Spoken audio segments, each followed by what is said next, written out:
The clock struck 8 as I, Eleanor, sat at the dining table, sipping my tea in silence. At 55, I prided myself on maintaining a sense of style and grace. My job as a senior editor at a lifestyle magazine wasn't just a career, it was my passion, a part of who I was. Richard, my husband of nearly 30 years, sat across from me, his eyes glued to his phone. The silence between us wasn't peaceful. It was heavy, loaded with years of unspoken resentments and faded love. "I wish you'd just die already," Richard muttered, not looking up from his screen. His words sliced through the quiet room like a sharp knife. I felt a chill run down my spine, not from fear, but from the sheer coldness of his statement. "What did you just say?" I asked, my voice steady despite the turmoil inside. Richard finally looked up, his expression one of annoyance rather than regret. "You heard me. It's not like you're doing anything valuable, just taking up space." I couldn't believe what I was hearing. This was the man I had married, the man who had once promised to cherish me. Now he wished me dead. Our marriage had become a shadow of what it once was. Richard's outdated beliefs, his insistence that a woman's place was in the home, clashed fiercely with my independence and career ambitions. It wasn't just about us anymore. His mother, Claire, a widowed woman of considerable wealth, had become a point of contention. Richard often spoke of her fortune, eyeing it like a vulture. "You're unbelievable," I said, my voice tinged with disgust. "Is this really what our marriage has come to? You wishing me dead?" Richard scoffed. "Marriage? This is a contract of convenience, nothing more. And let's not pretend you're not waiting for Claire to kick the bucket for her money." His accusation was like a slap in the face. Unlike him, I had never seen Claire as a walking bank account. She was a kind, intelligent woman who deserved better than a son waiting for her demise. "You're a monster," I said quietly, standing up from the table. "I don't even know who you are anymore." Richard's laugh was cruel and hollow. "Oh, Eleanor, you never knew me. You were too busy with your precious career." I walked away from the table from Richard, feeling a mixture of anger, sadness, and an overwhelming sense of loss. Not for what we had, but for what we could have had, if only Richard had been the man I thought he was. That night, as I lay in bed, the weight of Richard's words pressed down on me. This wasn't just a loveless marriage. It was a battlefield, and I was tired of being the only one fighting for peace. It was time to make a decision, one that would change the course of my life. The first rays of dawn brought a new resolve. I would no longer be a passive participant in this farce of a marriage. Richard had shown his true colors, and it was time for me to show mine. The following weeks were a blur of silent meals and cold stares. Richard's cruelty had unveiled a truth I had long tried to ignore. Our marriage was nothing but a hollow shell. Each evening, Richard would retreat into his world, often whispering into his phone or laughing at texts. The secrecy of his actions raised a red flag in my mind. Was he having an affair? Strangely, the thought didn't hurt as much as I expected. Perhaps it was because my own feelings for him had withered into nothingness. One night, as I lay awake, I heard Richard's muffled voice from the living room. Curiosity overtook me, and I tiptoed to the door, pressing my ear against it. "That old witch, she's just hoarding her wealth," he sneered. "Once she's gone, we'll be set for life." His words were like poison, seeping into my heart. He wasn't just betraying me, he was betraying his own mother. Claire, who had always been kind to us, didn't deserve such a fate. My heart ached for Claire. She was a strong woman, but the thought of her own son wishing her dead was too much to bear. I decided then that I needed to protect her, not just from Richard, but also from the cruel grip of greed. The next day I visited Claire. Her home was warm and inviting, a stark contrast to the coldness of my own. We sipped tea, and I watched her, the lines on her face telling stories of a life well lived. "Claire, you know you can always count on me, right?" I said, reaching across the table to hold her hand. "If you ever need anything, I'm here." Claire smiled, a hint of sadness in her eyes. "I know, Eleanor, you've always been more of a daughter to me than a daughter-in-law." Her words warmed my heart, but I couldn't shake the feeling of dread that lingered. I knew I had to act, to somehow shield her from the greed and malice that had consumed Richard. That evening, as I lay in bed, I realized the extent of my isolation. My marriage was a facade, and the man I shared my home with was a stranger driven by selfishness. But amidst the darkness, a plan began to form in my mind, a plan to expose Richard's true intentions and protect Claire from his clutches. I would need to be careful, cunning even. It was time for the hunted to become the hunter. With each passing day, my resolve strengthened. Richard had underestimated me, and that was his biggest mistake. The stage was set for a reckoning, and I was ready to play my part. The days turned into weeks, each one passing with the heavy knowledge of Richard's betrayal. It was during one of these monotonous days that fate took a sharp, unexpected turn. I had just returned from work when I received a phone call that would change everything. The voice on the other end was Dr. Harper, Richard's physician. "Mrs. Williams, it's about your husband," Dr. Harper said, his tone grave. "We've found something concerning in his latest tests. It's serious, and we need to discuss it with you." A cold dread settled in the pit of my stomach. What could be so serious that the doctor needed to talk to me first? I met with Dr. Harper the next day. The hospital's sterile walls and the antiseptic smell did nothing to calm my nerves. Dr. Harper's words were a shockwave that shook me to my core. "Your husband has a terminal condition," he said. "I'm sorry, but he has only about 6 months left." The news hit me like a physical blow. Despite everything, Richard was still my husband, the man I had once loved. The thought of him facing death alone was unexpectedly heartbreaking. But then a twisted idea crept into my mind. What if Richard never knew about his diagnosis? The thought was vindictive, petty even, but the seed was planted. I returned home, my mind a whirlwind of emotions. Richard was his usual self, dismissive and absorbed in his phone. The irony of the situation was not lost on me. Here he was, wishing death upon others, unaware of his own impending doom. "Honey, we need to talk," I said, my voice steady. Richard barely glanced up. "What now, Eleanor? Can't you see I'm busy?" His indifference fueled my resolve. "It's important," I insisted. With a heavy sigh, he put down his phone. "Fine, what is it?" I took a deep breath. "The doctor called. He said you have 6 months to live." For a moment, Richard just stared at me, his face a mask of disbelief. Then a cruel smile twisted his lips. "6 months, huh?" he said, his voice laced with mockery. "Well, isn't that a twist of fate?" His reaction was devoid of fear or sadness. Instead, there was a perverse acceptance, as if he saw it as an opportunity to live without consequences. The following weeks were surreal. Richard began living as if each day was his last, squandering money on lavish items and extravagant nights out. He was like a man possessed, desperate to squeeze a lifetime into 6 months. And through it all, I played the part of the concerned wife, all the while keeping the dark secret that it was he, not I, who was living on borrowed time. As I watched Richard spiral into a reckless abandon, a part of me felt vindicated. This was his karma, a fitting end for a man who had shown nothing but selfishness and cruelty. But another part of me, a part I wasn't proud of, couldn't help but feel a twisted satisfaction in watching him unknowingly live out his last days in a delusion of immortality. It was a cruel game, one that I never imagined I'd play. But in this twisted tale of revenge, I was no longer just a victim.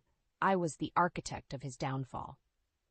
As Richard's self-destruction escalated, a new character entered the stage of our twisted drama. It was a chilly evening in late autumn when she appeared at our doorstep, unannounced and unexpected. She was young, perhaps in her late 20s, with an air of confidence that belied her years. Her name was Annabelle. "May I help you?" I asked, eyeing her cautiously. "Mrs. Williams, I'm Annabelle. I think we need to talk about Richard," she said, her voice steady and composed. The pieces fell into place with a sinking feeling in my stomach. This was the woman Richard was having an affair with. The audacity of her showing up at my house was infuriating, yet I was intrigued by what she had to say. "Come in," I said, stepping aside. "Let's hear what you have to say." We sat in the living room, an awkward tension hanging in the air. Annabelle was the first to break the silence. "I know about Richard's condition," she began, "and I think it would be best for everyone if you two separated. Richard deserves to spend his last months happy." The suggestion was outrageous. Not only was Annabelle asking me to step aside for her affair, but she also believed the lie that Richard was the one dying. "And why would I do that?" I asked, my voice laced with disdain. "Because it's what Richard wants," she replied, her tone almost pleading. "He's suffering, and staying in this marriage is only making it worse." Her words were like a slap in the face. This woman, this intruder, had the audacity to speak of suffering while she played a part in destroying my marriage. "You speak of suffering," I said, my voice rising. "But what do you know of the years of neglect, the emotional abuse, the utter loneliness of a loveless marriage?" Annabelle's confidence seemed to waver, but she held her ground. "I love him, and I know he loves me too. We plan to be together once it's over." The situation was absurd. Here I was, speaking to my husband's mistress about his fictional terminal illness, a lie that had spiraled out of control. "Annabelle, you're living in a fantasy," I said coldly. "Richard isn't the man you think he is, and this affair, it's just a game to him." She shook her head, a look of disbelief on her face. "No, you're wrong. We have something real." I wanted to laugh, to shout, to tell her the truth about everything, but I held back, a part of me wanting to see how this farce would play out. "Believe what you will," I said, standing up. "But know this, Richard is not a man capable of love. He's a user, a manipulator, and sooner or later you'll see him for what he truly is." Annabelle stood up, her eyes betraying a hint of doubt. "I guess we'll see," she said before turning and walking out. As the door closed behind her, I was left with a sense of emptiness. This game of deception and revenge was taking a toll on me. I was caught in a web of my own making, and with each passing day the lines between right and wrong blurred a little more. But there was no turning back now. The stage was set, the players in place. All that was left was to see this twisted drama to its bitter end. The days following Annabelle's visit were a twisted dance of deception and revelation. Richard's extravagant lifestyle reached new heights, and his nights out became more frequent. It was as if he was trying to outrun the clock, to squeeze every last drop of life from his remaining days. 6 months since the doctor's call, the day of reckoning finally arrived. Richard came home late, as had become his norm, reeking of alcohol and arrogance. I sat in the living room, the lights dimmed, waiting for him. "Well, look at you, playing the waiting wife," Richard sneered as he stumbled in. "What's the occasion, counting down the days to my demise?" His words, meant to wound, barely scratched the surface of my resolve. I had grown immune to his barbs. "Actually, yes," I replied calmly. "It's been 6 months, Richard. Aren't you curious about how much time you have left?" Richard laughed, a hollow sound filled with denial. "I feel fine, Eleanor. Better than ever, in fact. Death can wait." The irony of his statement was almost amusing. He was so engrossed in his lie that he had lost touch with reality. "But there's something you should know," I continued, my voice steady. "It wasn't me who received that diagnosis 6 months ago. It was you." For a moment, there was silence. Richard's face, previously flushed with drunken confidence, paled. "What are you talking about?" he asked, his voice barely above a whisper. "The terminal illness, Richard. It's yours," I said, the words feeling heavy in the air. Richard's laughter was manic, tinged with hysteria. "You're lying. This is just some sick game you're playing." But as the reality of my words began to sink in, his facade crumbled. The man who stood before me was no longer the arrogant Richard I had known. He was scared, lost, a shadow of his former self. "You knew, all this time you knew?" he stammered, his voice breaking. "I did," I admitted, "and I watched as you squandered your days, thinking they were mine." The room was filled with a tense silence, the weight of years of lies and deception hanging heavy between us. In that moment, I saw Richard for what he was, a man consumed by his own selfish desires, now faced with the consequences of his actions. The next morning, Richard was gone. He had left without a word, leaving behind only the echo of his broken pride. I stood in the empty house, a sense of relief washing over me. The game was over. The lies were unraveled. In his quest for a life free of responsibility, Richard had lost everything. As I stood there, I realized that this was not a victory. There was no joy in watching a man fall from grace, even one as undeserving as Richard. What I felt was a profound sense of freedom, the chains of a loveless marriage finally broken. The drama, the revenge, it was all over.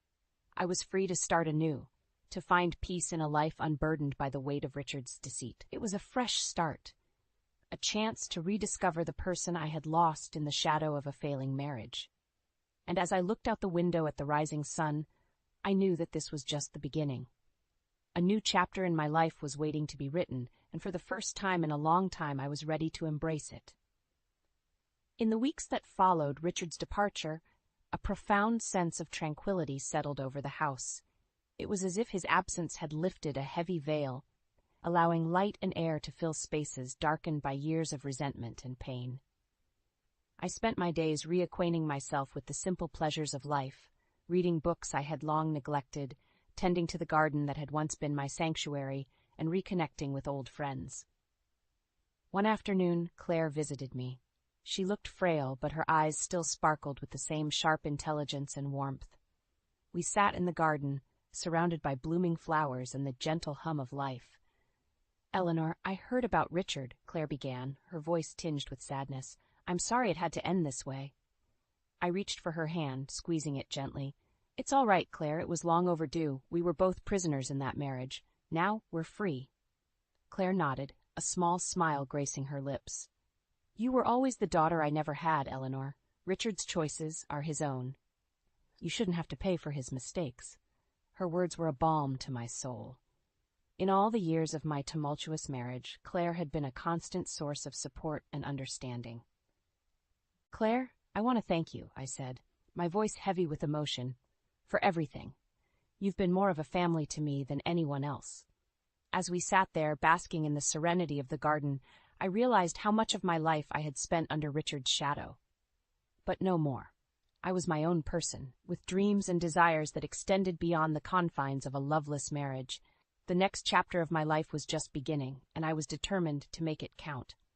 I would travel, write that book I always talked about, maybe even fall in love again. The possibilities were endless, and for the first time in a long time, I was excited about the future. As for Richard, I heard he had left town, chasing after some illusory freedom that would always be just out of reach. I felt no malice towards him, only a distant pity for a man who could never find contentment in what he had. Life, I had learned, was too short for regrets and bitterness. It was a gift to be cherished, a canvas to be painted with bold, bright colors. As Claire and I laughed and reminisced, I felt a sense of peace settle over me. The drama, the pain, the revenge, it was all behind me. Ahead lay a path of my own making, a journey towards self-discovery and happiness. And as the sun set, casting a golden glow over the garden, I knew that this was just the beginning.